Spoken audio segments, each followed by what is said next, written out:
네, 2024년의 마지막 거래일입니다. 장 초반만 해도 조금 불안한 움직임을 보였던 양지수가 그래도 빨간불을 켜면서 현재 움직임을 나타내주고 있습니다. 코스닥은 1% 넘게 오름세를 보여주고 있는데요. 자, 오늘 월요일에 잠금 해제 어떤 종목들 열어볼지 알파경제 김종효 이사님과 함께하면서 만나보도록 하겠습니다. 이사님, 어서 오세요. 네, 안녕하십니까. 예, 잠시 후에 김종효 이사님과 종목들 하나하나 열어보도록 하겠고요.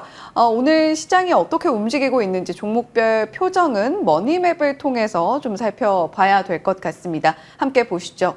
삼성전자, SK하이닉스 하락 출발하면서 IT 반도체 섹터도 전반적으로 파랗게 출발했었거든요. 그런데 지금은 대부분 빨간불로 전환을 한 상황입니다. 삼성전자 0.4%, SK하이닉스 0.7%가량의 강세 흐름이고요. 한미반도체는 1.2% 상당히 탄력적으로 IT 반도체 섹터 내에서는 움직이고 있습니다.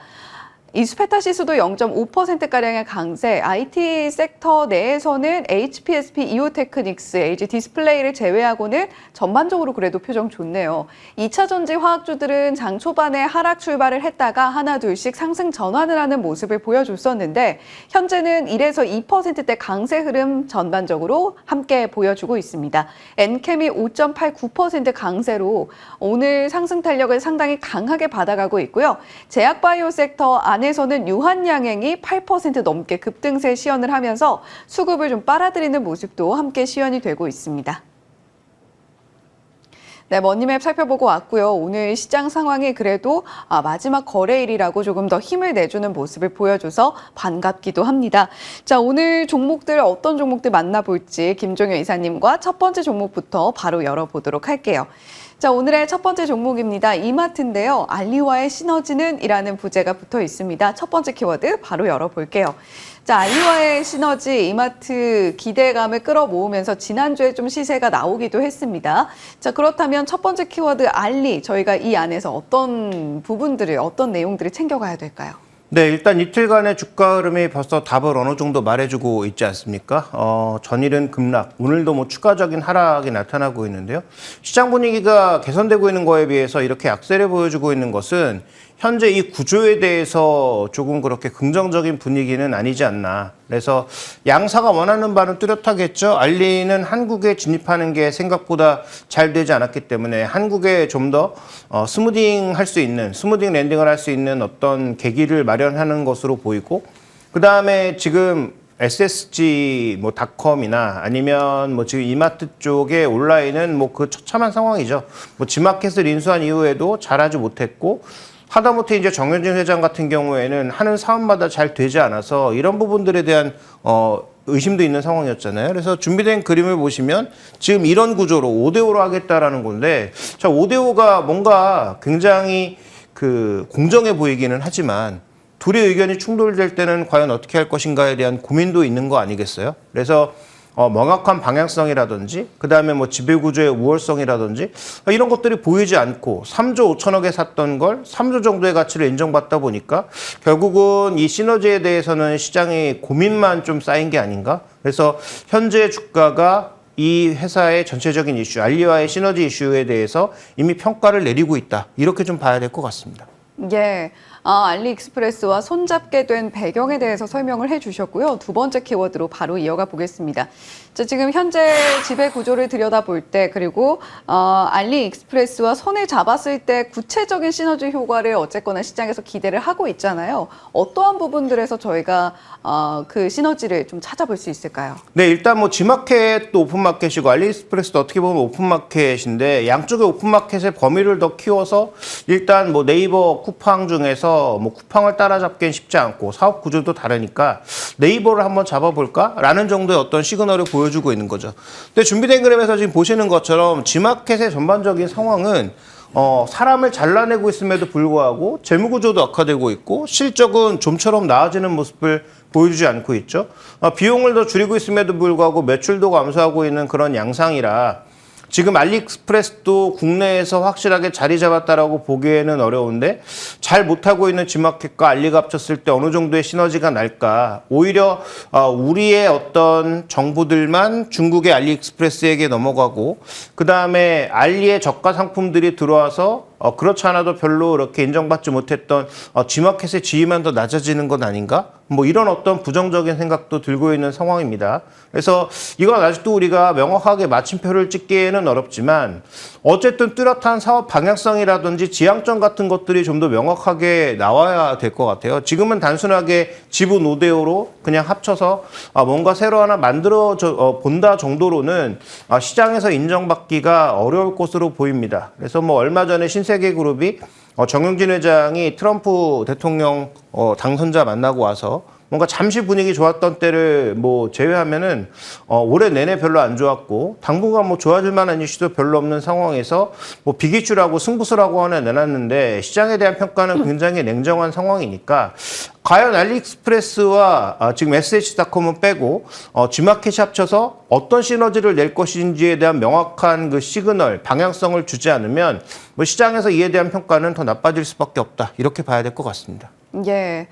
일단은 기대감으로 주가가 움직이기는 했는데 과연 이 지속성을 얼마나 가지고 갈 수 있을 것이냐에 대해서는 우리가 세세하게 좀 뜯어볼 필요가 있다라는 이야기를 해주신 것 같고요. 이제 세 번째 키워드 바로 열어보겠습니다. 자, 그렇다면 지금 현재 주가 밸류에이션은 어느 정도인가 저희가 또 점검을 해봐야 되겠죠. 어느 정도로 보세요? 네, 뭐 PE 관점에서는 지금 뭐 측정이 어려워요. 그다음에 PB 관점에서 보면 이런 주가가 말이 되나 싶을 정도로 싼 것도 사실이죠. 현재 지금 준비된 그림에서 밸류에이션 자체 평가가 되지 않을 정도로 그러니까 0.2배 아래로 내려간 상황이란 말이죠. 그러니까 0.1배 수준, 자기가 갖고 있는 자산 가치의 0.1배 수준에서 거래가 되고 있다라는 것은 그만큼 이 종목에 대한 평가가 좋지 않다라는 것을 방증하는 거고요. 우리나라 그 유통업계 그 총어라고 볼 수 있는 롯데그룹과 신세계그룹이 모두 동일한 모습을 보여주고 있는 상황이에요. 그러니까 지금 변화하고 있는 유통 환경에 전혀 적응하지 못했고 하는 수마다 악수를 뒀다라고 볼 수밖에 없는 상황인 거죠. 그러면 제가 보기에 이걸 벗어나는 가장 그 좋은 방법은 알리와 정말 시너지를 내서 확실한 어떤 매출 개선 효과를 보여주던지 아니면 뭐 시장 일각에서 일부 나오고 있는 지금 5대5로 지분 넘기고 있는 저 행태 자체가 결국은 알리에게 지분 다 떠넘기기 위한 전초전 아닌가? 라는 그런 생각을 가지고 있거든요. 그래서 차라리 그렇게 하는 게 더 나을 수도 있겠다. 잘 못할 거라면 차라리 G마켓의 지분을 다 팔아버리는 것. 뭐 가격을 얼마나 받을지는 또 모르겠습니다만 일단 그것을 아예 그 매각해서 지금 SSG 뭐 신세계는 아예 따라가고 이마트하고 G마켓 이쪽은 아예 이마트 하나로만 그냥 일률적으로 가는 게 더 낫지 않을까라는 그런 판단을 하고 있는 것 같아요. 그래서 그런 관점에서 봤을 때 현재 구간에서는 저는 어느 정도의 반등, 최소한 0.2배 정도까지의 반등은 가능하리라고 보지만 그 이상을 넘어서기엔 어려울 거라고 봐서 목표가는 8만 원 정도, 내년도 BPS의 0.2배 정도를 계상한 8만 원 정도까지의 주가 반등은 약간의 호재만 나와도 언제든 가능할 거라고 보는데 그 이상을 가져가기에는 아까 말씀드렸던 두 가지 조건 중에 하나라도 채우기 전에는 쉽지 않다. 그래서 목표 주가는 8만 원을 제시하겠습니다. 예, 이마트 어쨌거나 굉장히 오랜 기간 동안 바닥을 횡보하다가 이 이슈가 나오면서 주가가 한 차례 반등이 세게 나와줬습니다. 그렇다면 우리가 어느 정도까지 목표가를 잡고 갈 수 있을까? 김종윤 이사님께서는 8만 원 제시를 해주셨는데요. 다만 앞서서 이야기해 주셨던 두 가지 포인트에서 어느 정도의 명확성을 보여주느냐는 우리가 반드시 확인을 하고 가야 될 것이다 라고 말씀을 해주셨습니다. 자, 그러면 바로 다음 종목으로 이어가 볼게요. 잠금 해제 두 번째 종목입니다.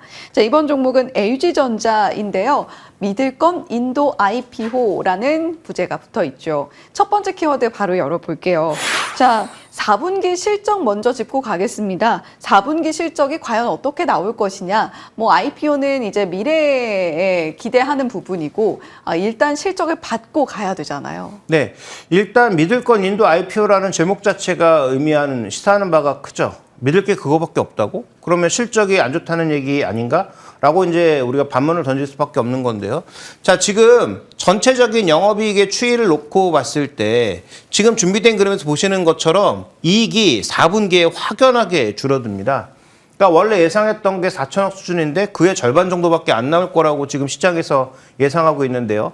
물론 뭐 그 전망이 맞을지 또 그 이상의 실적을 낼지는 모르지만 어쨌든 4분기에 전반적으로 항상 실적이 예상보다 다운됐던 건 매년 발견됐던 사항이에요. 그러니까 일시적 비용 발생, 뭐 보너스 이런 것들 때문에 항상 예상보다 실적은 안 좋았는데 저 정도로 떨어지는 것은 이 LG전자의 주가가 쉽사리 반등하기가 어렵겠구나라는 것을 방증하는 것이고 그다음에 LG전자의 속성이라고 하는 게 저렇게 4분기에 예상보다 실적이 확연하게 떨어지다 보니까 1분기에 확 긍정적으로 만들어지는 실적의 그 긍정적 효과 때문에 항상 1분기에 주가 퍼포먼스가 좋았어요. 그래서 뭐 이번에도 그런 부분들을 좀 반등을 보일 수 있을지가 관건이기는 한데 어쨌든 중요한 포인트는 4분기의 실적은 여전히 별 볼 일 없다. 원래 낮춰 잡은 실적보다 더 낮게 나올 수밖에 없다. 이런 관점이 최근 들어서는 두드러지게 올라오고 있는 것 같습니다. 예. LG전자 오늘도 0.12% 큰 폭은 아닙니다만 파란불로 현재 움직임 보여주고 있는데 4분기는 보통 실적이 별로 좋지 않았다. 그런 모습들이 반영이 된다고 한다면 이번 실적에 대해서도 큰 기대감은 없는 상황이다라고 말씀을 해주셨어요. 두 번째 키워드 바로 열어보겠습니다. 자, 그렇다면 어쨌거나 뭐 4분기에 전반적으로 실적이 안 좋게 나타나는 경향성이 있다고 해도 실적이 악화되고 있는 이 상황을 저희가 어떻게 진단해야 될까? 그것도 궁금합니다. 결국은 크게 보면 이제 네 가지 사업부가 있는데 뭐 사업부의 크기로 보면 HA, 그다음에 뭐 그 BS 부분, 그다음에 뭐 이런 여러 가지 사업 부분이 있지만 실제로 이제 가장 중요한 건 엔터테인먼트, 그 TV 부분이 어떻게 될 것인가가 중요한 부분인데 자, 일단 이 부분이 이익이 잘 나지 않고 있어요. 4분기에 지금 적자 전환할 걸로 예상되고 있거든요. 그러니까 이제 TV 쪽에서 여전히 LG OLED TV가 뭐 화질 넘버원, 당연히 누구나 알 수 있는 사실이지만 최근 들어서 이 저가형, 중국의 저가형 TV들이 점유율을 크게 늘리기 시작하면서 마케팅비도 올라가고 경쟁도 굉장히 휩싸이는 상황입니다. 그래서 준비된 그 그림에서 보시는 것처럼 지난 20년, 21년에 비해서 전체적인 이익의 레벨이 확연하게 다운되고 있는 상황이에요. 그래서 다른 쪽에서 뭔가 이익을 만들고자 많이 노력을 하고 있지만 그쪽으로 이익이 전이되는 게 생각보다 느린 데다가 원래 이제 캐시카우 쪽에서 이익이 줄어들다 보니까 당연히 타격을 받고 있는 거고요. 그러면 우리가 이제 기대하고 있는 다음 이제 준비된 그림 주시죠. HE 부분이 그렇다면 1분기에는 보통 HA 부분이 올라오거든요. 그 다음에 또 하나는 VS 부분, 이 부분이 엄청난 이제 수익성을 내고 성장하고 있다라는 게 핵심 포인트였는데 이것도 4분기에 지금 매출이 줄어든단 말이죠. 이건 이익보다는 매출이 핵심입니다. VS 부분은. 그런데 매출의 성장이 둔화될 걸로 보고 있고 2025년도에 다시 늘어날 거라고 예상하고 있는 건데 지금 뭐 분기 단위도 예측이 틀리고 있는데 내년 예측이 뭐 쉽겠어요. 그래서 뭐 2025년 일단 빼고 중요한 건 VS 부분은 지속적으로 계속 매출은 성장했어야 되는 건데 이 부분이 지금 정체되면서 뭐 전기차라든지 이런 것들에 대한 부담감이 현재 주가의 발목을 잡는 또 하나의 원인이 되고 있는 거죠. 그러니까 HE 부분이 빠졌더라도 만약에 VS 부분에 매출 성장이 있었다면 저는 지금처럼 주가가 빠지진 않았을 것 같아요. 그런데 H 부분은 계속 헤매고 있고 VS 부분은 매출이 꺾이기 시작하면서 이런 두 가지의 요소가 복합적으로 작용하고 있는 게 아마도 동사의 주가를 계속 누르고 있는 가장 핵심 이슈라고 봐야 될 것 같습니다. 네, 이사님 말씀을 종합을 해보면 사실 LG전자 지금 뭐 탈출구가 명확하게 보이지 않는다 이렇게 좀 느껴지기도 하는데요. 세 번째 키워드에서 저희가 답을 찾아볼 수 있을까요? 세 번째 키워드 열어볼게요.